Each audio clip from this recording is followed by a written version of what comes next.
చేశాడండి. నన్ను ఫస్ట్ కడుపులో తన్నాడు, తర్వాత నడుము మీద తన్నాడు. 12 స్టెప్స్ కిందకి పడ్డాను నేను. నా బ్రెస్ట్ మొత్తం కార్నర్ ఉన్న రాయికి తగిలింది.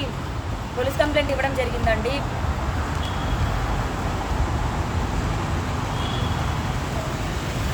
ఇంతవరకు మాటల్లో ఉన్న శేఖర్ భాష ఇప్పుడు నన్ను చంపేస్తానని ఈ అమ్మాయిని మాట్లాడుతున్నాడు. నాకు ప్రాణహాని ఉందండి. మొన్న రాత్రి కూడా మా ఇంట్లో కిటికీల వైపు రాళ్ళు తీసుకొని కొట్టాడు. నాకు భయం వేస్తుంది.